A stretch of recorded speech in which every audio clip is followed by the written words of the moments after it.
रूपन्देहीको क्षेत्र नम्बर 2 मा नेकपा एमालेको जित हुन्छ कि हुँदैन भनेर छलफल गर्नुपर्छ र छलफल गर्नुपर्ने विषय हो र प्रतिस्पर्धी पार्टीले उम्मेदवारले 22,000 ल्याउँदा 44,000 ल्याउने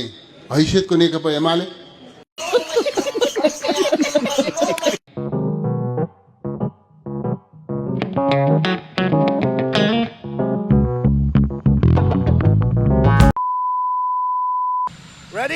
तपाईले जसलाई तबेला उपहार दिनु भएको थियो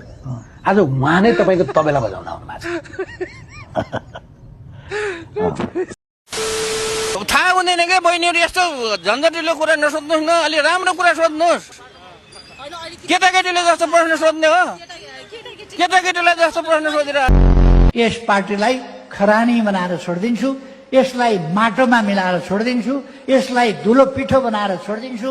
टर्च बालेर खोज्दा पनि नभेटिने बनाइदिन्छु यो नेता क्षेत्रको स्यालेरी छोडिदिउँ ल नराख्दिउँ यिनीहरूको है यिनीहरूको मन्त्रीहरूको कसैले त्यो गाडी लाइनै हुन्छ ट्याटारा टुटु गर्छ पाएन अब तिनीहरूले कसैले नै गर्न पाएन हैन कसैले पाएन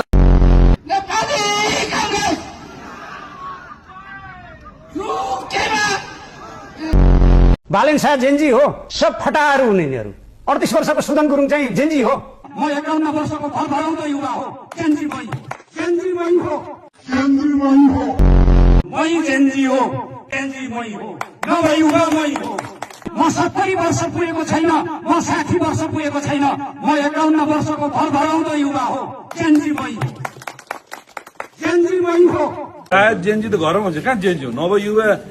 जेन्जी भनेकै आतंककारी जो जेन्जीलाई आतंककारी नबनाऊ भन्छ हाम्रो साथीहरू जेन्जी भनेकै आतंककारी हो ल 10 चोटि 20 चोटि 50 चोटि भन्छु अरे यार कति बोल्ट भन्नु चुनाव जितिन्छ ल हो अब मलाई ज्वरो आएको छ 103 डिग्री तर पनि जनता जान्न चाहन्छन् कार्यक्रम सञ्चालन गर्ने जमर्को गरिरहेको छु आज म कार्यक्रम सञ्चालन गर्ने अवस्थामा थिइन बिहानदेखि नै